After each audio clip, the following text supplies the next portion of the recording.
নমস্কার বন্ধুরা, আজ আমার বান্ধবীর মেয়ের জন্মদিন। তো আমরা গিয়েছি, দেখো, আর এখন কেক কাটা হবে। আর কেকটা দেখো খুব সুন্দর। Happy birthday to you, happy birthday to you, happy birthday Rikta, happy birthday to you.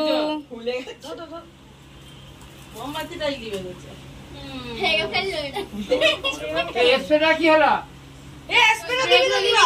মুখে লাগানো নাকি? কেকটাই পড়বে।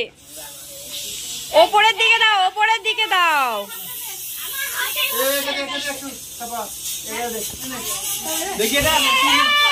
আর দিস না রে।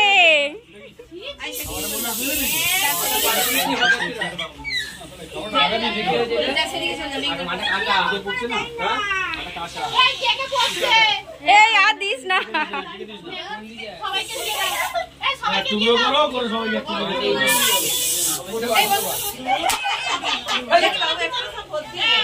বাবা, এরা তো মুখে মুখে ভর্তি করে দিল। কেক কাটার পর ওকে খেতে বসিয়ে দেওয়া হয়েছে, কারণ অনেক বেলাও হয়ে গেছে। আর খুব সুন্দর করে সাজিয়ে দিয়েছে দেখো। আর ওর মামা ওর পাশে বসেছে, ওর মামা ওকে খাইয়ে দেবে। আর আমরাও চলে এসেছি এদিকে খাবার দাবার খেতে। খাবার দাবারগুলো খুবই ভালো ছিল। খাবারের আয়োজন, জন্মদিন মানেই তো ভালো হবে। মাছের মাথা দিয়ে ডাল, ঝুরঝুরে আলু ভাজা, এখানে একটা সবজি করেছিল, আর করেছিল চিকেন। তারপরে ছিল পায়েস, চাটনি, মিষ্টি আর দই ছিল। প্রত্যেকটা রান্নাই খুব সুন্দর হয়েছে। আর আমার মেয়ে তো কোথাও গেলে ডাল ছাড়া খাওয়া নেই, ওর ডাল আর আলু ভাজা ভাত ওটাই ও খায়। ও তো এক পিস চিকেনও খায়নি।